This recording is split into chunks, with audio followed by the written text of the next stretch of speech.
Hello friends, so in last video we have started the conditional control structures in Python. So we have covered if statement, if else statement. Okay, so we'll continue the same. Okay, so I explained you using a one program, but here in a book if you see there are multiple programs given, so we'll do those program as well. Okay, so this is the idle shell. Okay, now click on file, new file, and here we will write this program.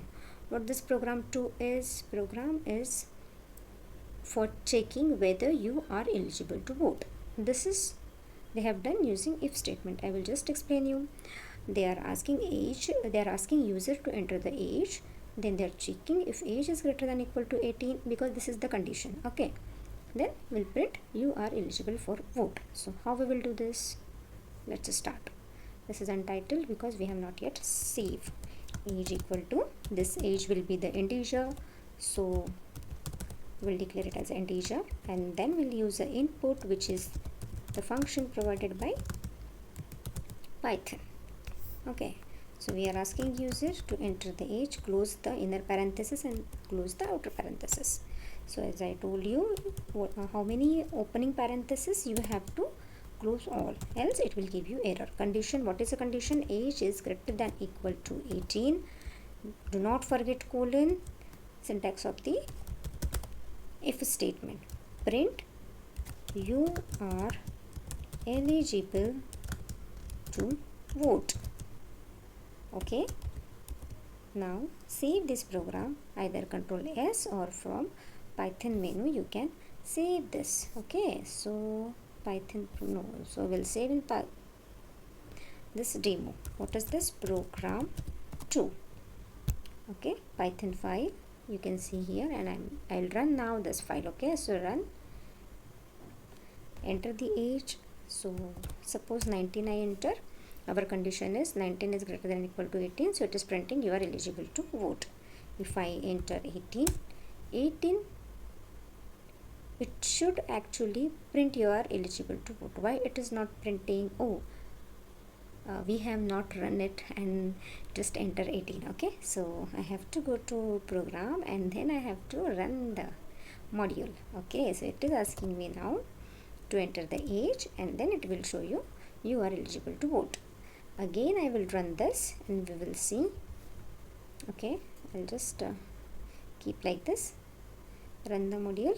Here if I enter 5 years, it is not printing anything because you have not written else part, or you have not written what to do if your condition not match.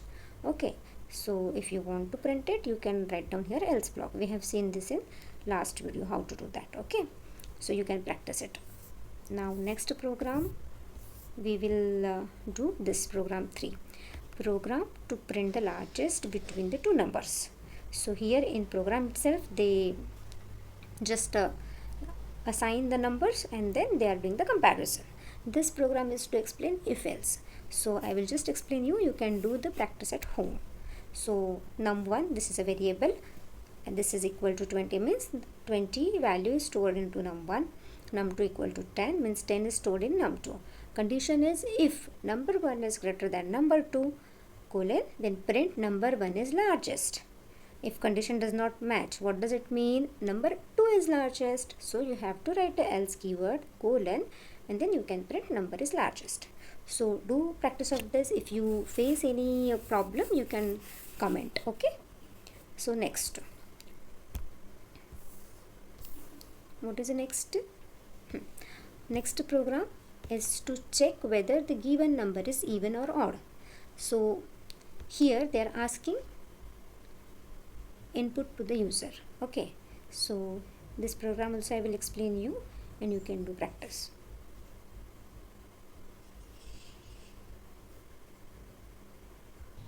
Okay, so when the number will be the even or odd, how we will check? We will first divide the number by 2 and we will check remainder. If a remainder is 0, then the number is even. For example, you know which operator we need to use.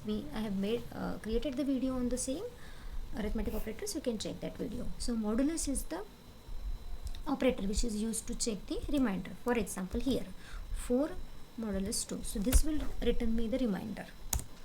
So you can see remainder is 0. If you do 4 divided by 2, this will return you quotient. Okay, so do not check quotient, check remainder, because we need to check a remainder. Okay, for example 5 modulus 2. Now remainder is 1, so 5 is not the even number, 5 is odd number.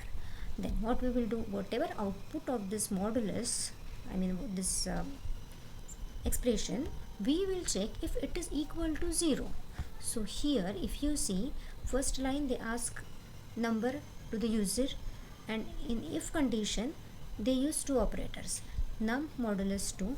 This will, suppose user enter 4. Okay, user enter 4. So what will happen, 4 modulus 2, what will be the output, 0, and they will check 0 equal to 0, number is, if our condition is true, then number is even, else number is odd. So now we will check for 5. Suppose user enter 5. So what happened, 5 modulus 2, what is answer, 1. 1 is equal to 0, check. 1 equal to 0, no. So it means this condition is false. So in case of a false, where it will go, it will execute the body of else. See here in this flow chart, if your condition is false, it will execute body of else. So same thing is happening here. Our condition is false, it is executing body of else and printing number is odd. So try to type the program and run it. Okay, if you face any issues, definitely comment.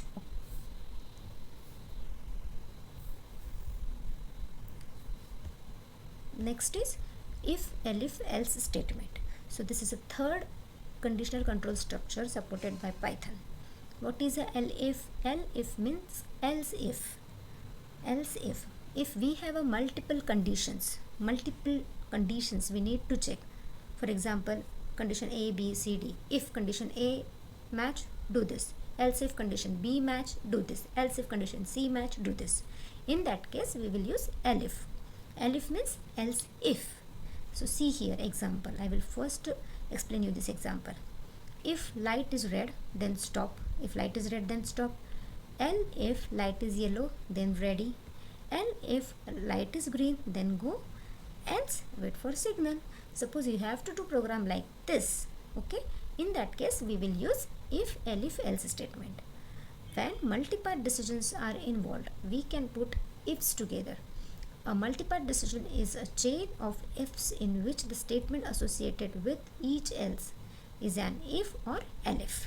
Okay, so syntax is like this: if condition 1 colon, body of if executed, elif condition 2, body of elif executed, else body of else executed.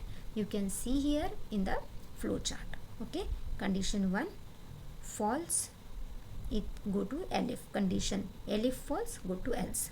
See here, condition 1 true, if. Condition elif true, body of elif. And if condition all conditions false, then body of else. So we'll do programming in a next video. Thank you for watching video. If you like the video, share it with your friends. Okay, thank you so much.